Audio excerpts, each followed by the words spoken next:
इससे पहले के भाग में हमने जाना था कि हनुमान जी और मेघनाद का आमना सामना होता है और किस प्रकार मेघनाद हनुमान जी को बंदी बनाकर रावण के दरबार में ले आते हैं। इस भाग में रावण जी हनुमान को दंडित करता है और आइए जानते हैं कैसे, और फिर हनुमान जी क्या करते हैं इस भाग में वो आगे जानेंगे। हनुमान जी रावण के भव्य दरबार को बड़ी ही विश्लेषणात्मक दृष्टि से देखने लगते हैं। रावण का ऐश्वर्य अद्भुत था। वे सोचने लगे, अद्भुत रूप और आश्चर्यजनक तेज का स्वामी राजोचित लक्षणों से युक्त में यदि प्रबल अधर्म न होता तो यह राक्षस राज इंद्र सहित संपूर्ण देवलोक का संरक्षक हो सकता था। इसके लोकनिंदित क्रूरतापूर्ण निष्ठुर कर्मों के कारण देवताओं और दानवों सहित संपूर्ण लोक इससे भयभीत रहते हैं। समस्त लोगों को रुलाने वाला महाभाऊ रावण भूरी आंखों वाले हनुमान को समक्ष इस प्रकार निर्भय खड़ा देखकर रोष से भर जाता है और क्रोध होकर अपने महामंत्री प्रहस्त से कहता है, अमात्य, इस दुरात्मा से पूछो कि यह कहाँ से आया है, इसे किसने भेजा है, सीता से ये क्यों वार्तालाप कर रहा था, अशोक वाटिका को इसने क्यों नष्ट किया, इसने किस उद्देश्य से राक्षसों को मारा, मेरी इस दुर्जयपुरी में इसके आगमन का प्रयोजन क्या है। रावण की आज्ञा पाकर प्रहस्त ने कहा, हे वानर, भयभीत मत हो और धैर्य धारण करो। सही सही बता दो कि तुम्हें किसने यहाँ भेजा है। महाराज, रावण की नगरी में कहीं तुम्हें इंद्र ने तो नहीं भेजा है? कहीं तुम कुबेर या वरुण के दूत तो नहीं हो? या विजय की अभिलाषा रखने वाले विष्णु ने तुम्हें दूत बनाकर भेजा है? यदि तुम हमें सच सच बता देते हो कि तुम कौन हो तो हम तुम्हें क्षमा कर सकते हैं। यदि तुम मिथ्या भाषण करोगे तो तुम्हारा जिंदा रहना असंभव हो जाएगा। प्रहस्त के इस प्रकार प्रश्न पूछने पर पवन पुत्र हनुमान ने निर्भय होकर राक्षसों के स्वामी रावण से कहते हैं कि हे राक्षस राज, मैं इंद्र, यम, वरुण या कुबेर का दूत नहीं हूँ, ना ही मुझे विष्णु ने यहाँ भेजा है। मैं राक्षस राज रावण से मिलने के उद्देश्य से यहाँ आया हूँ और इसी उद्देश्य के लिए मैंने अशोक वाटिका को नष्ट किया है। तुम्हारे बलवान राक्षस युद्ध की इच्छा से मेरे पास आए तो मैंने स्वरक्षा के लिए रणभूमि में उनका सामना किया। ब्रह्मा जी से मुझे वरदान प्राप्त है कि देवता और असुर कोई भी मुझे अस्त्र अथवा पाश से बांध नहीं सकते। राक्षस राज के दर्शन के लिए मैंने अस्त्र से बंधना स्वीकार किया है। यद्यपि इस समय मैं अस्त्र से मुक्त हूँ, तथापि इन राक्षसों ने मुझे बंधा समझकर ही यहाँ लाकर तुम्हें सौंपा है। मैं श्री रामचंद्र जी का दूत हूँ और उनके ही कार्य से यहाँ आया हूँ। शांत भाव से हनुमान जी फिर आगे कहते हैं, मैं किष्किंधा के परम पराक्रमी नरेश सुग्रीव का दूत हूँ।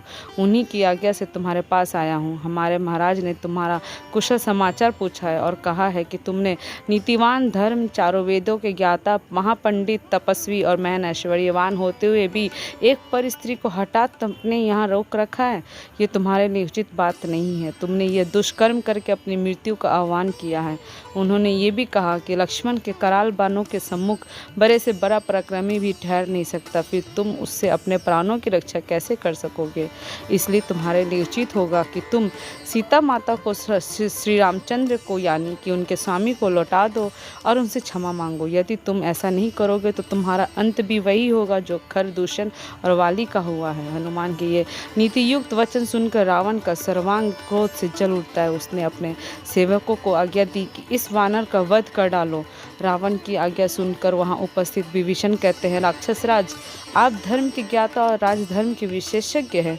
दूत के वध से आपके पांडित्य पर कलंक लग जाएगा, अतः उचित अनुचित का विचार करके दूत के योग्य किसी अन्य दंड का विधान कीजिए।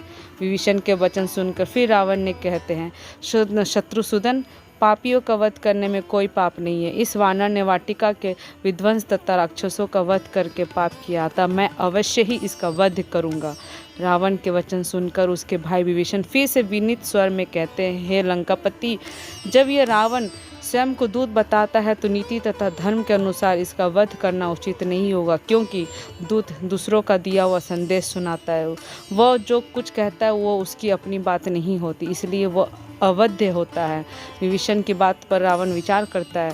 तत्पश्चात रावण कहता है कि विभीषण, तुम्हारा यह कथन सत्य है कि दूत अवध्य होता है, परंतु इसने अशोक वाटिका का विध्वंस किया है, इसलिए इसे दंड मिलना चाहिए। वानरों को अपनी पूंछ बहुत प्यारी होती है, अतः मैं आज्ञा देता हूँ कि इसकी पूंछ रुई और तेल लगाकर जला दी जाए, ताकि इसे बिना पूंछ का देखकर लोग इसकी हंसी उड़ाएं और ये जीवन भर अपने कर्मों पर पछताता रहे। रावण की आज्ञा पाते ही राक्षसों ने हनुमान की पूंछ को रुई और पुराने कपड़ों से लपेट कर उस पर बहुत सा तेल डालकर आग लगा दी। अपने पूंछ को जलते देख हनुमान जी बहुत क्रोधित होते हैं। उस वजह से सबसे पहले तो उन्होंने रुई लपेटने और आग लगाने वाले राक्षसों को जलती पूंछ से मार मार कर पृथ्वी पर सुला दिया। वे जलते चीखते चिल्लाते वहां से अपने प्राण लेकर भागे। कुछ राक्षस उनका अपमान करने के लिए उन्हें बाजारों में घुमाने के लिए ले गए। उस दृश्य को देखने के लिए बाजारों में राक्षसों की और घरों की छज्जों तथा खिड़कियों पर स्त्रियों की भीड़ जमा हो गई। मूर्ख राक्षस उन्हें अपमानित करने के लिए उन पर कंकड़ पत्थर फेंकने तथा अपशब्द कहने लगे। इस अपमान से क्रोध होकर स्वाभिमानी पवनसुत एक ही झटके से सारे बंधनों को तोड़कर नगर के ऊंचे फाटक पर चढ़ गए और लोहे का एक बड़ा सा चक्का उठाकर अपमान करने वाले राक्षसों पर टूट पड़े, जिससे कि चारों ओर भगदड़ मच गई। Thank you.